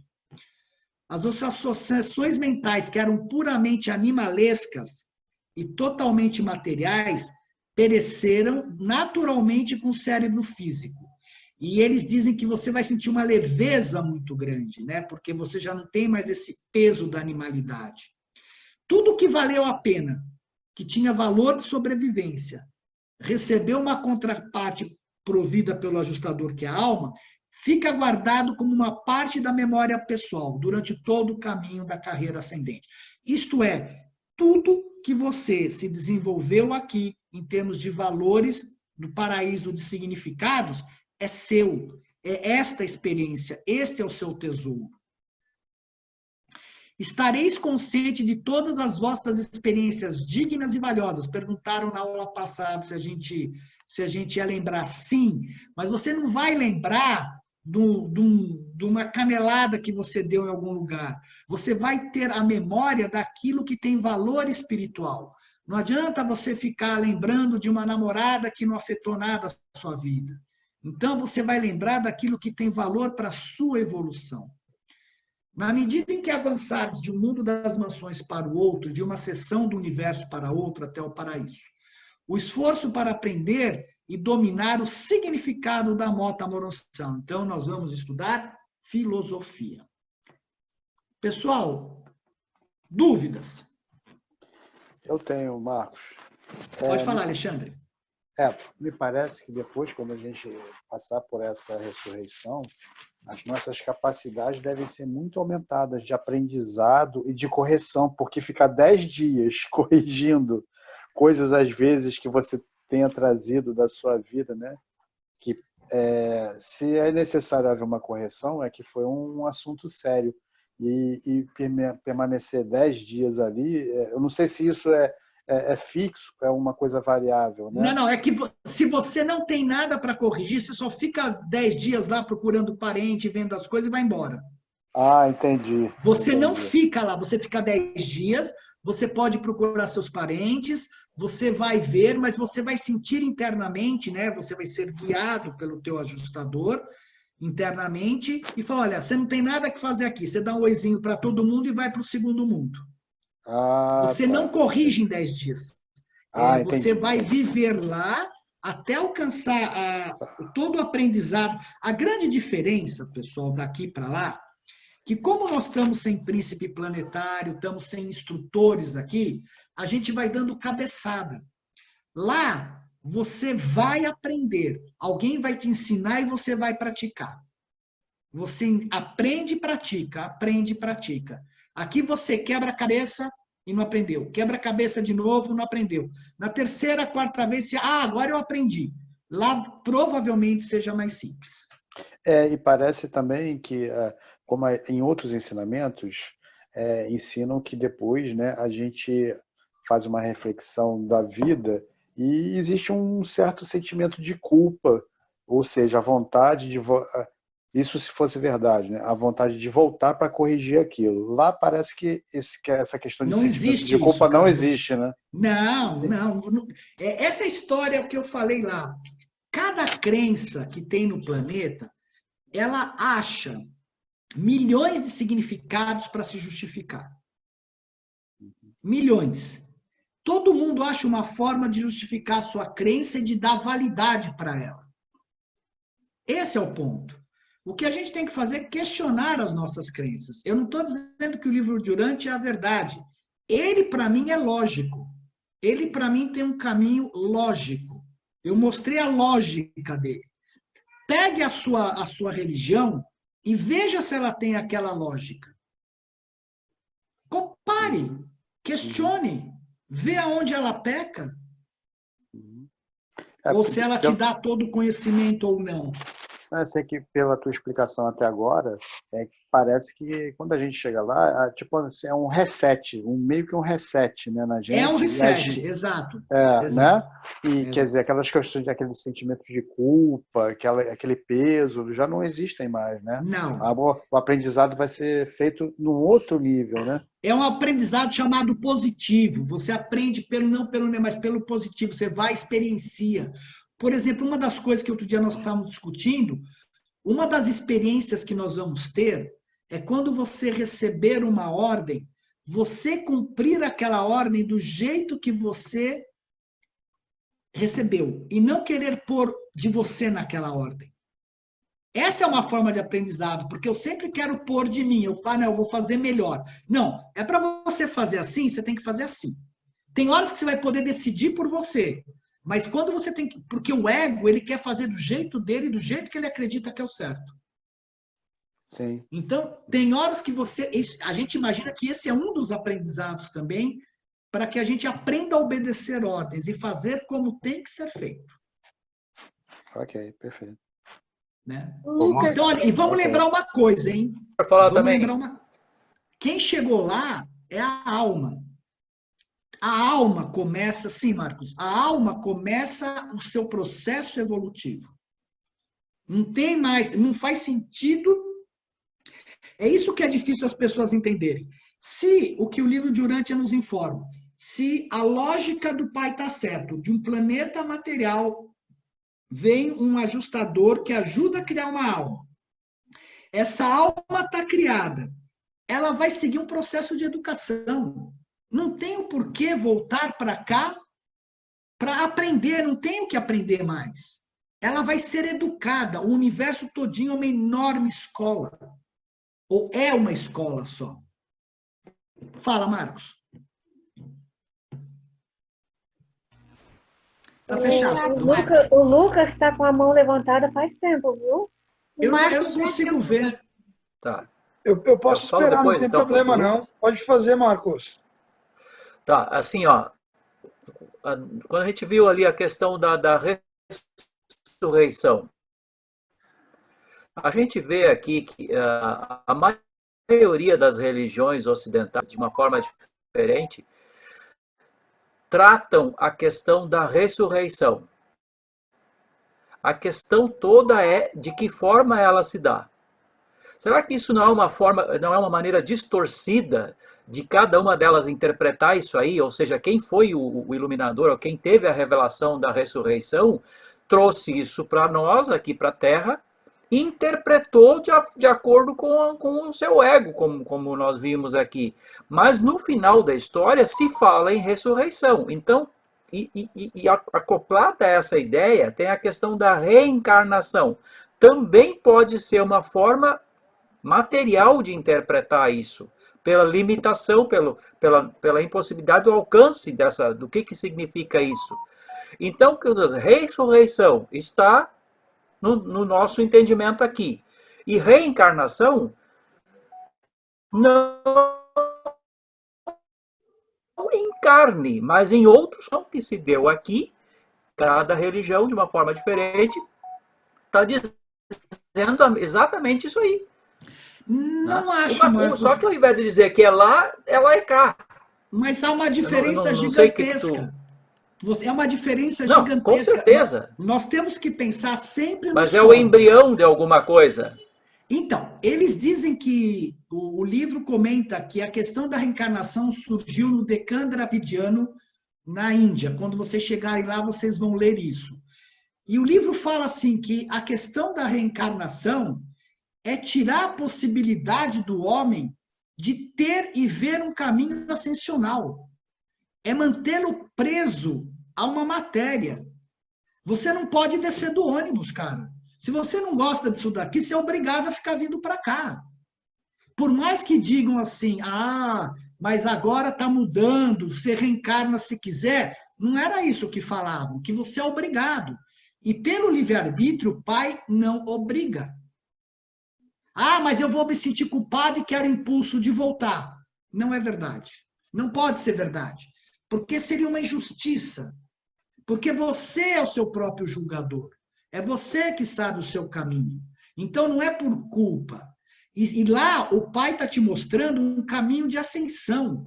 Por isso que ficar batendo a cabeça aqui, e aí tem a justificativa, eu esqueci tudo. Pessoal, não faz sentido, sabe? Se você entender o que são os nossos corpos, você não vai poder nascer aqui de novo. Aí vamos falar assim, não, mas tem aqueles... Olha, eu vou dizer uma coisa que eu acredito. Isso eu acredito mesmo. Podem falar para mim o que quiserem. Que haja seres que venham para cá para passar uma experiência, e não por todo este processo evolucionário que a gente passa, por alguma razão, eu acredito que vem. Então, de alguma forma, eles ganham um corpo, eles vêm para cá, passam uma experiência e tchau. Ponto. Legal. Por alguma razão que a gente não sabe. Agora, a gente falando de 99,9% da humanidade, que nasce dos pais, que está criando uma alma, não faz sentido. Se você entender o que são os corpos, de acordo com o livro de Urântia, criou a alma, é caminho ascensional. Seria uma tortura trazer o ser para cá de novo, cara. Ainda mais nascendo no Brasil. Ainda mais nascendo na África. Ou nascendo na China. Pelo amor de Deus, eu falo, eu quero descer do ônibus, cara. Eu sinto muito. Por que eu sou obrigado a isso? Não, faz sentido. Só que eu quero dizer assim, fazendo um paralelo entre essas interpretações. Eu digo, é uma forma errada de interpretar. Foi interpretado de uma forma errada. E todas as religiões tiveram uma origem lá no Maquiventa, Melquisedeque, lá o sábio de Salém, só que elas foram deturpadas ao longo do tempo, entendeu? A religião católica pegou a questão da ressurreição, porque Jesus desapareceu do túmulo por uma técnica universal, e falou, você ressuscita na carne. O Jesus, isso que ninguém percebeu, ele fez o caminho de ascensão até o paraíso de forma acelerada. Alguém tinha que abrir esse caminho para cá. Então, por isso que ele morreu, ele foi para o mundo das mansões, ninguém volta do mundo das mansões para cá para olhar, Jesus voltou para provar para os apóstolos que tinha vida após a morte, que o que ele estava falando era verdade, e ele seguiu todo o processo até a mão direita do Pai. Não existe mágica. É isso que é difícil entender. Não tem mágica. Tem o processo acelerado. Até aí tudo bem. Mas não tem mágica. Fala, Lucas. Depois o Fernando. Marcos, eu queria... Se você pudesse explicar um pouquinho, mais uma vez, eu estava tentando prestar bastante atenção, eu fiquei com um pouquinho de dúvida, bem tecnicamente, nos adormecidos ali, quando a gente vai dos adormecidos para os mundos moranciais, né? Então, o que faz ficar adormecido ou não? Lucas, todo mundo fica adormecido. Jesus dormiu por 3 dias. Todos ficam adormecidos. Você morre, você dorme. Ponto. Não tem discussão. Jesus é a prova viva disso. Ele dormiu por 3 dias. Aí, se você atingiu o terceiro nível psíquico, ao terceiro dia você ressuscita. Se você não atingiu o terceiro nível psíquico, você continua dormindo até ter uma dispensação planetária. Posso falar aqui? Peraí, só um pouquinho, Samir. Você entendeu, Lucas? O que é uma dispensação planetária? Julgamento, que nem você, por exemplo, no final do ano, você tem a prova para ver se você passou de ano, o planeta passa por julgamentos de tempos em tempos. E é uma dispensação, é um ciclo evolutivo que se encerra e vem um novo ciclo, entendeu? Agora, essa dispensação pode durar muitos milhares de anos. Então, o que eles fazem? Eles fazem um julgamento milenar para liberar essas almas adormecidas para ressuscitar antes, entendeu? Ficou claro agora, Lucas? Podemos falar aqui? Agora ficou claro, Dalmolin. Pode falar, Suzano. Mas o livro de Urântia, ele veio com esclarecimento para todas as religiões, para pôr os pontinhos nos is para todas as religiões. E isso é para o outro Marcos que estava questionando. Sim, entendi.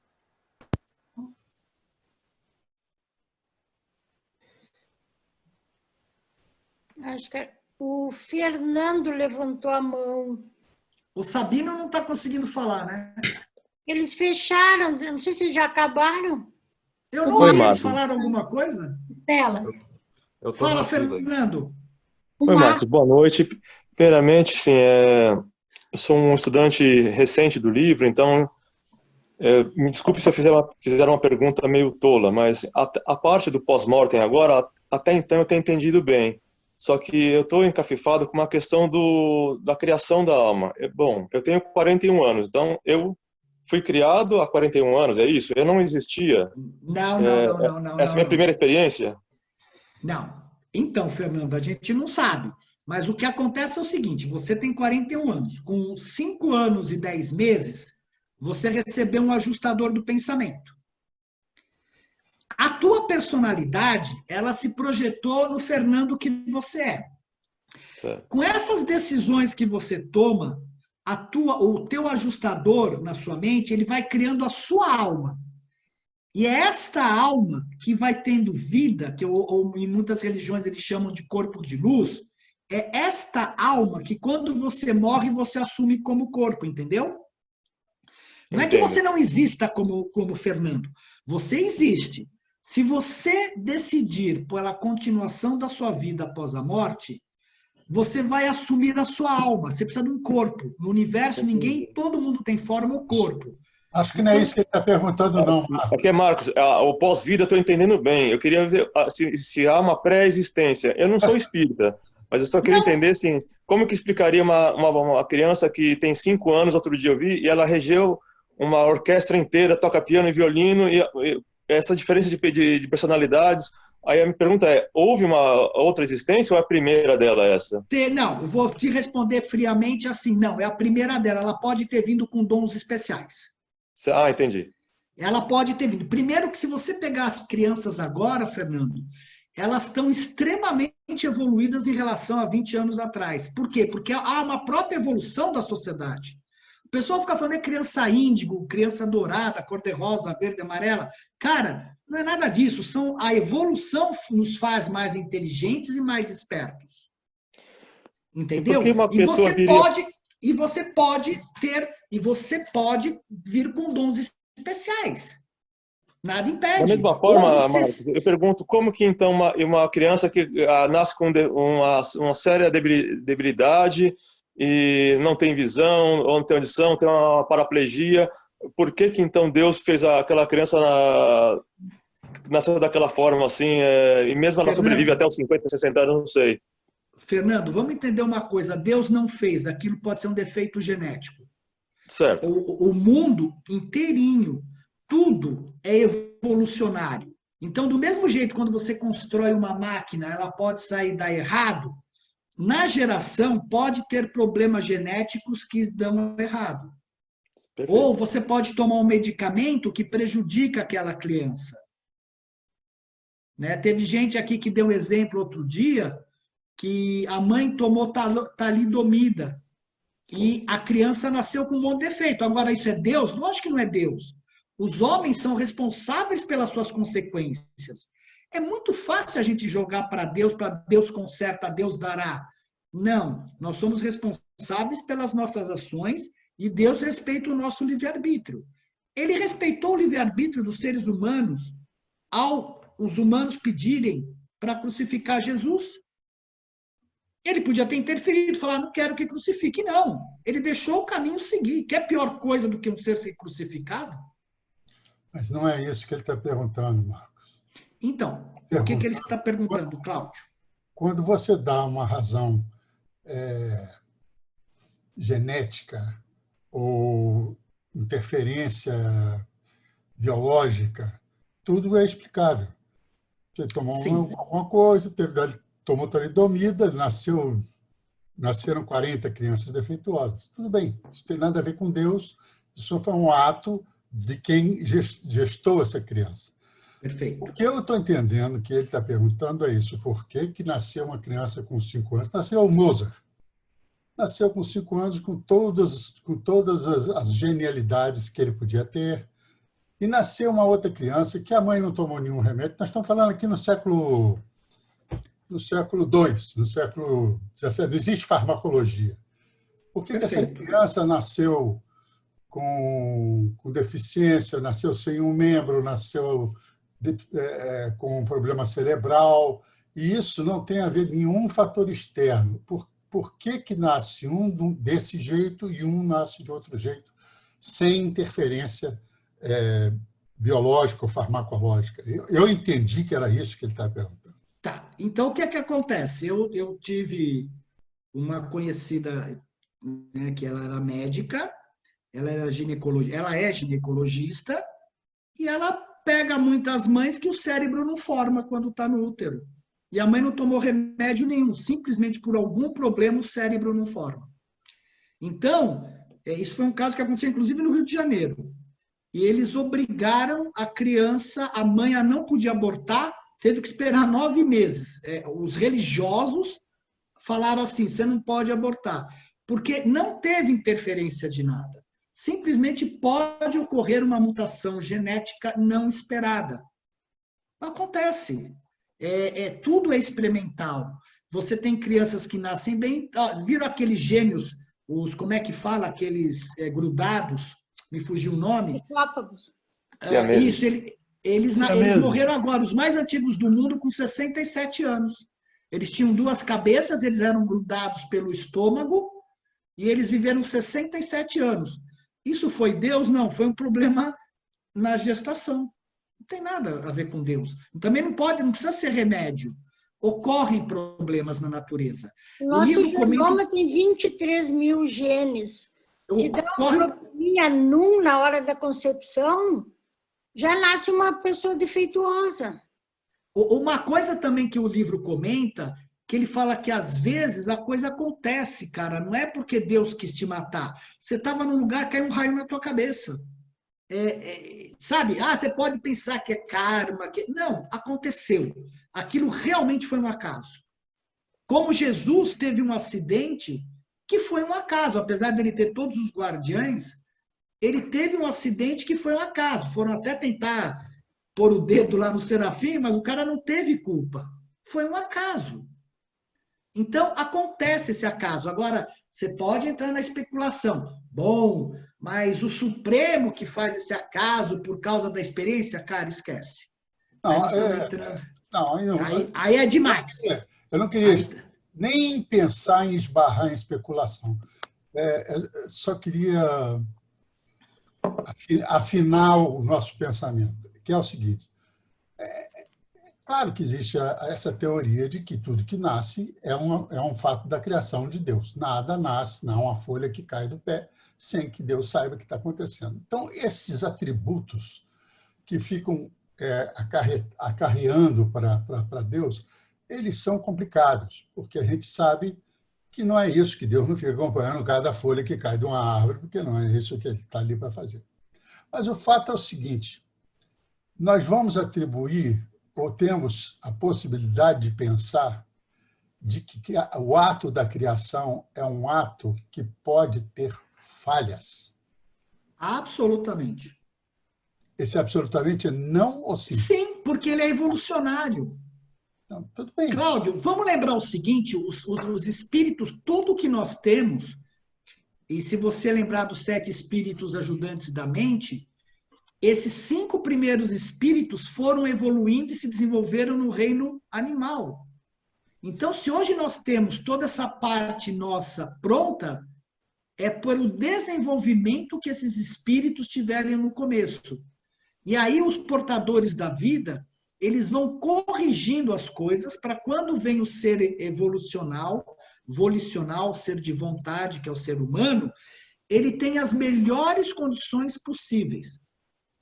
Eu fiz um comentário pouco comum, lá quando eu contei aquela historinha de brincadeira, que teve uma falha dos portadores da vida. O livro não comenta, mas os portadores da vida, eles perceberam que no nosso planeta nasceram elementos, micro-organismos que não deveriam estar aqui. E eles tinham como eliminá-los. Mas o que eles pensaram? Eles pensaram assim, bom, com o sangue adâmico, tudo isso vai ser eliminado. Só que Adão e Eva falharam. E quando Adão e Eva falharam, esses micro-organismos, vírus, bactérias, o que quer que seja, que não deveriam estar aí, nos atacaram. Então tem um buraco lá atrás, pessoal. Tem um buraco dos portadores da vida, que não é que eles falharam, eles acreditaram que Adão e Eva, ao trazer o sangue violeta, tudo isso acabaria normalmente. Só que não foi o que aconteceu. Então nós estamos passando situação de doença, de tudo, que não deveríamos estar passando, pela pouca miscigenação com sangue violeta. E isso explica muito do que o Cláudio fala, porque a gente não precisaria estar passando tudo que a gente está passando se essa miscigenação fosse bem feita. Tem um buraco aí. Por isso que a gente está sujeito a tanta doença, a tantas coisas. Marcos. Oi, Suzana. Tem um outro aspecto também. O Supremo precisa passar por todas as possibilidades, todas, inimagináveis até. Então, verdade. Enquanto tiver alguma possibilidade, essa possibilidade está participando para o crescimento do Supremo. Perfeito. Obrigado, Suzana. O que a Suzana falou é correto. E se isso daqui é o mundo experiencial, ele tem que esgotar as experiências. Então vai acontecer, por exemplo, você quer uma experiência cruel? O fato de um filho Micael ser crucificado. Existem 700 mil filhos Micaéis que cuidam dos universos. Um foi crucificado. Algum outro precisa ser crucificado? Não, ele já passou pela experiência. Agora, um foi crucificado. Isso é uma experiência, é cruel? É, mas é a experiência. E o Supremo precisa de todas as experiências. A Suzana levanta uma bola que é complicada. Quer dizer, quando existem experiências que ainda não foram realizadas para a ascensão, para chegar lá no Pai, então aí o Pai cria situações para que elas existam, para que tenha essas experiências, para que ele possa... Perfeito, Cláudio. Então, eu de uma maneira ou de outra, eu não quero usar a palavra condenar, porque acho ela muito pesada e nunca vou associar isso a Deus. Mas ele de alguma maneira, ele está articulando um ser para que se cumpra a ascensão.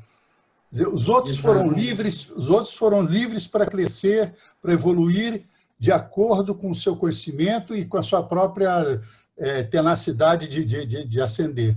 O outro não. O outro ele teve uma missão de cumprir alguma coisa que precisava para completar o corpo do Pai. É nisso que chegamos. Isso. E o mais interessante, no teu comentário, muito bem colocado, Cláudio, é o seguinte, Jesus comentou claramente Não é necessária tanta maldade como tem aqui para se desenvolver um ser humano, para se desenvolver uma alma. Aqui as coisas estão extremamente exageradas por tudo aquilo que eu citei no começo. Pela rebelião, pelo Caligástia, por essas falhas adâmicas, por esses todos micróbios e coisas que não deveriam estar aí. Então, nós somos um campo experiencial, por um certo sentido, incrível para o universo, né? Você tem 100 mil observadores aqui olhando o que acontece em Urântia. Ele é conhecido em todo o Nébadon Urântia, por tudo que aconteceu aqui. É o planeta mais amado, mas existe o livre-arbítrio. Então, você tem que deixar o planeta fermentar, fazer essa porcaria toda que a gente está vivendo, no bom sentido, mas tudo isso está sendo experiência, Cláudio. O duro é isso. O que me causa, às vezes, um pouco de dor é sentir o sofrimento das pessoas, de todos nós. Mas faz parte também da criação. E uma coisa é certa, pelo que eu entendo, o universo sempre recompensa. Se você teve todas essas dores, depois você vai ter a recompensa de tudo isso. Também penso. O Marcos, acho que queria complementar alguma coisa, depois o Glauber levantou a mão. Ela tem o Márcio. O Márcio. Eu tinha entendido o Marcos, então é o Márcio antes.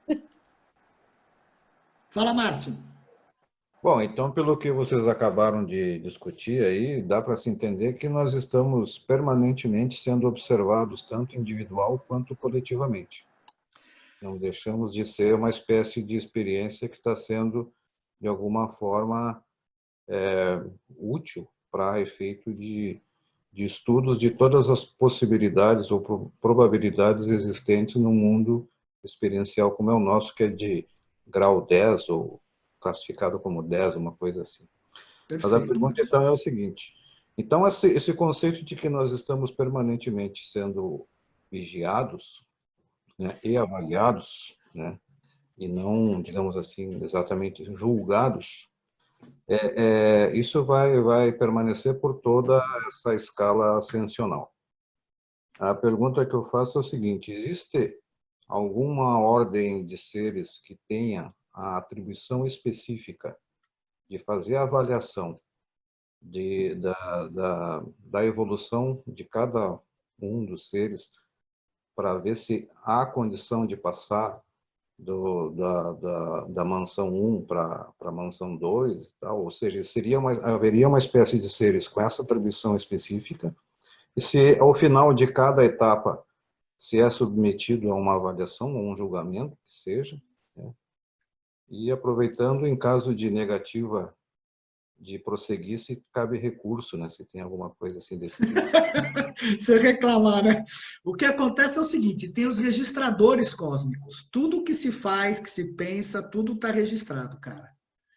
Lamento profundamente. É que nem hoje você tem o Facebook e o Google. Eles seguem todos os teus passos. Esses 100 mil estudantes que eu falei que estão aí, eles são observadores, não é que eles estão nos vigiando. É que nem se estivesse no laboratório. Encare a Terra como laboratório, e aí você tem um monte de estudante vendo, nossa, olha o que está acontecendo nesse planeta. Como é que vai se fazer com essas armas atômicas? Como é que você faz com o Trump nos Estados Unidos? Como é que você faz com a China, com o Brasil? Como é que tudo isso vai se resolver? Alguém vai apertar o botão ou não vai? Eles vão segurar ou não vão se apertar o botão de uma guerra nuclear? Então, você tem os observadores na ciência. Os observadores não estão avaliando a gente, eles só estão observando o planeta porque ele é riquíssimo em termos de experiência. Riquíssimo para o universo. Por isso que Jesus comentou. Quando a gente... Jesus não, aí o livro fala, quando a gente sai daqui, nós estamos muito mais preparados para aguentar os desafios do universo do que os outros planetas. É que nem se você tivesse um intensivão, sabe? É sofrido? Mas você lá em cima vai estar muito mais preparado para servir. Você vai estar muito mais trabalhado internamente. Você vai saber... Nós vamos ver mais para frente, Márcio, que todo a nossa educação, a principal educação do ser humano na evolução, nós ascendentes, vai ser a administração. administração do universo, dos superuniversos, porque os reveladores, eles pensam, eles não têm certeza, que nós vamos servir nos espaços exteriores.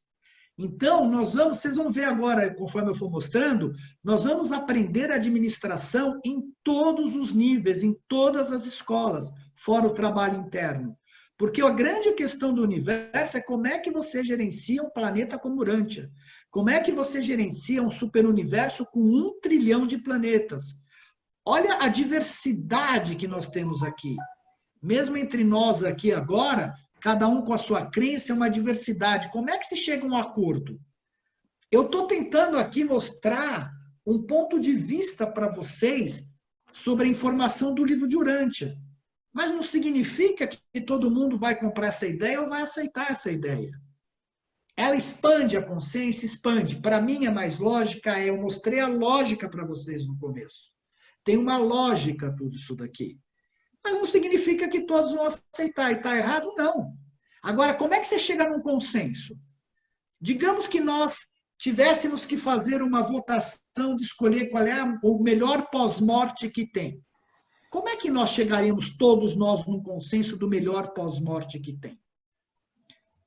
Isso, por sinal, é uma das experiências que nós vamos ter um pouquinho mais para frente, de ter relacionamento com pessoas que são completamente diferentes e pensam diferentes de nós. Entendeu a curiosidade? Então, isso também faz parte do nosso aprendizado. Obrigado. Posso caminhar mais um pouquinho? Só para chegar onde eu quero chegar? Não, ele só perguntou o seguinte, se haveria como recorrer esses não, você não, Márcio, não é questão de recorrer, você tem que alcançar aquela experiência, você vai saber internamente se você teve aquele aprendizado ou não. Não, eu falei não é recorrer, você não precisa ir para você tem a eternidade inteira para passar pelas experiências e trazer para você, a eternidade inteira, cara. Me permite uma contribuição? Fala, Sabino. Considerando que o Supremo enriquece conforme nossas experiências, e como há um ajustador em nós, ele é a presença divina, a presença de Deus em nós. Então, toda a nossa experiência vai pela nossa alma, pela nossa mente, para o nosso ajustador. Simultaneamente, o que for bom, verdadeiro e belo, é aproveitado e transferido para o Supremo. O Supremo é a parte divina, além do ajustador, que pode nos tocar e tocar todas as nossas experiências. É o modo do Pai Universal receber as nossas experiências, através de seu Deus o Supremo. Então, vendo do lado de contribuição, uma mulher americana que nasceu sem braços e sem pernas, é a primeira piloto de jato. A experiência dela é riquíssima. É diferente do outro que eu conheci, que nasceu sem pernas e sem braços, e passou longos anos tocando pandeiro na Praça da Sé, pedindo ajuda para sobreviver. As duas experiências foram vitoriosas, de certo modo, mas a riqueza é coletada pelo Supremo. E tem outra que nós precisamos levar em conta. Os ganhos dos planetas experienciais, ou experimentais, como no nosso caso, são transferidos para outros mundos e são lá aplicados. Aqui, nós vivemos em temperaturas extremas de quase 70 graus abaixo de zero e vivemos em temperaturas quase extremas acima de 70 graus acima de zero, no deserto e nos polos, os lapões, os esquimós e tal. É como cada um vive e a maneira como se comporta e como eles sobrevivem, tudo isso é ganho de experiência e o Deus, o Supremo, colhe tudo isso. Nós não precisamos ser observados no sentido individual, mas nós temos a presença divina que já está conosco observando, o observador silencioso. E quando nós fazemos silêncio, ele age. Então, as nossas experiências são válidas. E vejam, não se revestem da característica de bem e de mal. Mas temos que levar em conta que nós temos influências que modificam a nossa genética. E nós não respiramos um ar puro, não tomamos água pura, não comemos alimentos puros. Tudo isso compromete a nossa genética. E também ficamos expostos a uma série de radiações. E saibam que a radiação nuclear atômica pode fazer dormências na alma, pode criar desequilíbrios na formação da alma, porque atinge o nível molecular, o nível atômico. Então, nós somos responsáveis pelo ambiente e pelas coisas que acontecem, no conjunto também. Então, devemos sempre buscar explicações à nossa volta, ou em nós ou à nossa volta, antes de olhar para cima ou para baixo. Então, está explicado a razão de tantas deformidades, porque é livre a exploração de produtos químicos. Na agricultura, por exemplo, eu vou dar um testemunho aqui. Eu estive no Rio Grande do Sul, eu e Suzana visitamos várias fazendas e descobrimos vários amigos que fizemos amizades lá, em várias casas, deformados pela indústria do fumo, do tabaco, do cigarro. Mas nós não desistimos de fumar. Nós, grande parte da humanidade. E eu vi quantos deformados tem no Rio Grande do Sul, em várias cidades, por causa da grande indústria do tabaco, a plantação de tabaco que existe lá. Eu entrei com Suzana em armazéns, onde tem as folhas de fumo penduradas, andamos no meio, nós vimos, visitamos as casas e vimos. É triste, é de doer o coração, mas ninguém para de fumar por causa dos outros. Só param por si mesmos se for parar no hospital. Então, nós temos responsabilidade. Nós contribuímos com imposto de renda, com algum tipo de imposto, de algum modo. Então, vamos assumir a nossa parte. Desculpem um prolongamento, mas nós encontramos explicações simples para os desequilíbrios da sociedade, entre nós. Obrigado e desculpe. Eu não quis entrar nesse ponto, mas isso a gente pode conversar depois. Nós temos um estudo sobre epigenética, e se vocês quiserem ler o livro do Bruce Lipton, ele fala claramente a questão de como o ambiente está prejudicando as pessoas e criando deformidades nos seres humanos. Eu não quis entrar nisso, a gente pode conversar, mas realmente a questão do ambiente está mais do que provado que o glifosato, essas coisas todas podem ajudar a plantação, mas eles são cancerígenos e problemáticos. Então, nós temos o problema mesmo da questão do meio ambiente. Isso é comprovado, pessoal. Mas não era isso que a gente estava discutindo. Não, eu sei, eu só estou dizendo assim porque o Sabino comentou, eu estou comentando isso. Fatos extra da contaminação do homem para isso, para aquilo, todo mundo sabe. O próprio homem cavando os seus problemas. Nós queríamos saber assim, há 2.000 anos atrás. Não tem... Mas, Cláudio, há 2.000 anos atrás... Não quero voltar ao assunto, eu só quero dizer o seguinte, um assunto é o que a gente provoca, né? Aí efeito radioativo, a transgênese, a transmutação, tudo isso são cargas nossas. Nós construímos esses malefícios para a humanidade. E isso não vamos discutir. Agora, quando não depende de nada, quando nós estamos falando de 4.000 anos atrás, 3.000 anos atrás, é a natureza. Agora, tudo bem, a natureza está sofrendo aqui os problemas da rebelião de Lúcifer, ou a natureza está sofrendo aqui pelos problemas adâmicos. Tudo bem. Perfeito. Mostrou o que acontece quando as coisas não andam bem.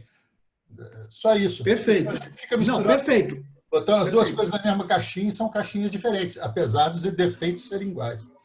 Os defeitos são iguais, é verdade. O que tem hoje é que está ocorrendo com mais frequência por causa disso. Mas os defeitos sempre ocorreram, porque nós temos que lembrar que é evolucionário. Quando se chega em luz e vida, essas coisas todas estão praticamente resolvidas pela ciência. Outra coisa séria, que eu não vou entrar no assunto também, no nosso planeta não foi feita uma depuração genética, que isso é feito nos primórdios da civilização. E isso também tem causado muito problema. Bom, deixa eu continuar só para poder terminar onde eu queria aqui, para a gente continuar na próxima semana. Então, no segundo mundo das mansões, nós vamos ter a remoção de todos os conflitos intelectuais e cura para toda a variedade de desarmonia mental. E ele faz, eu falei, né, as associações mentais que eram puramente animalescas, elas perecem, então a gente vai ter uma leveza, eu já falei isso para vocês. Vamos para o terceiro. No terceiro, nós vamos começar um trabalho educacional mais positivo. Os sobreviventes realmente dão início à sua cultura morancial progressiva, né? O propósito principal é ampliar a compreensão da correlação da mota ou da filosofia morancial com a lógica mortal, que elas são bastante diferentes, aumentando a coordenação da filosofia morancial com a humana. Os mortais sobreviventes adquirem agora a visão interna prática da verdadeira metafísica. Essa é a introdução real à compreensão inteligente dos significados cósmicos e das inter-relações universais, que hoje a gente não entende e não tem a consciência do que realmente significa. Quando a gente fala, por exemplo, de significados e valores, a gente fala de uma forma rala, uma forma moral que nós conhecemos, mas ao que tudo indica, a coisa é muito mais profunda, e é nessa profundidade que nós vamos caminhando. No quarto mundo das mansões, nós vamos ter grupos de trabalhos e funções de classes. Se desenvolve uma apreciação pelas teledifusões. O que acontece? No mundo das mansões não tem televisão, né? Para os que amam televisão, danou-se. Mas você tem lugares onde você vai ver tudo o que acontece no universo. Tem um lugar lá que cabe 1 bilhão de pessoas, né? São lugares gigantescos onde o pessoal se reúne para ver as informações de todo o nosso universo. Como nós estamos isolados, a gente não tem acesso a essas teledifusões, tá? Mas lá nós vamos ter. Uma nova ordem social está sendo introduzida baseada na compaixão compreensiva e apreciação mútua, no amor não egoísta, né? E no serviço mútuo da motivação superadora da realização de destino comum e supremo. Veja, se nós não conseguimos realizar isso aqui, a gente vai realizar essa apreciação mútua, esse amor não egoísta, no quarto mundo das mansões. E aí tem uma conscientização muito interessante lá, que tornam-se todos por si próprios conscientes que conhecem a Deus, de que revelam a Deus, de que buscam a Deus, de que encontram a Deus. Eu não entendo direito esta frase aqui, porque a realização do Pai verdadeiro nós só vamos fazer em Avona, né, dentro de si. Mas você se torna talvez consciente melhor dessa busca que a gente tem de Deus e desse encontro com Deus. No quinto mundo das mansões, o que vai acontecer? Você vai aprender porque no universo você tem um idioma, então você já vai aprender o idioma do superuniverso, né?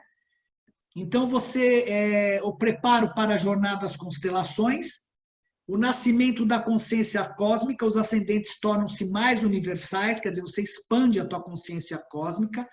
É muito engraçado aqui que você é obrigado a estudar até o quarto, né? Porque ele fala assim, o estudo torna-se voluntário, o serviço altruísta passa a ser natural e a adoração espontânea.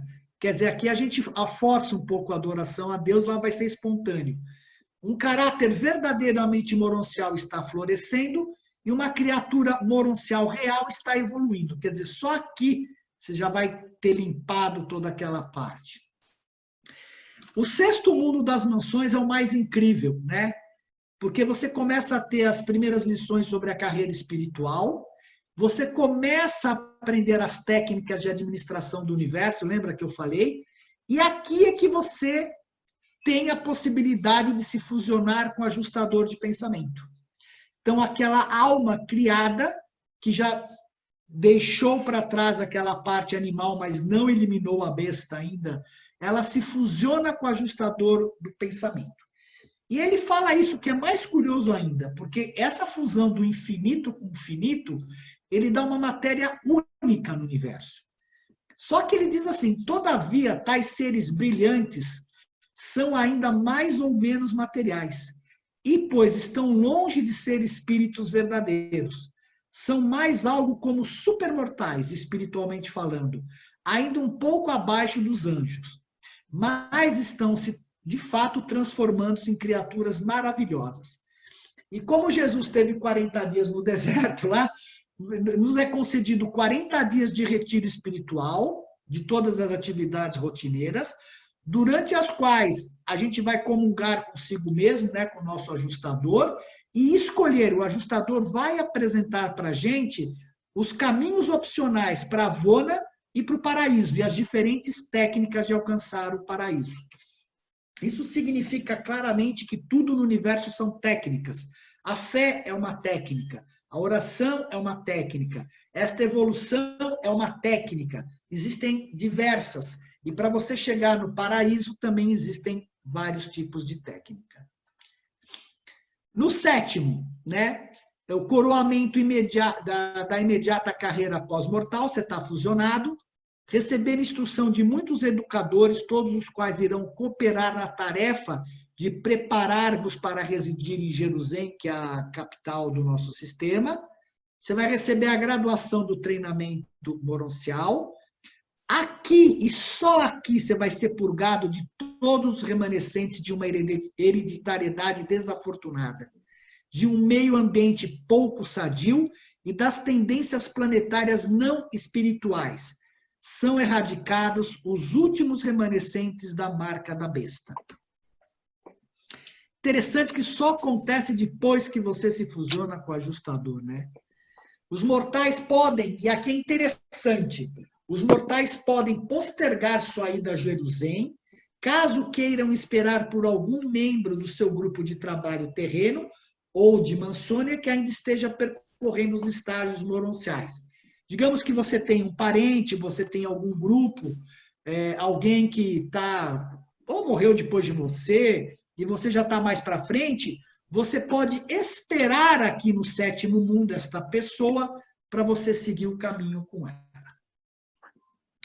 E em Jerusalém, né, preparação para a residência na constelação, você vai observar o trabalho de administração do sistema local, alcançar a habilidade de voluntariamente submeter-se às disciplinas das atividades grupais e coordenar responsabilidades assumidas. A gente vai receber, está aqui em vermelho, a cidadania de Jerusalém.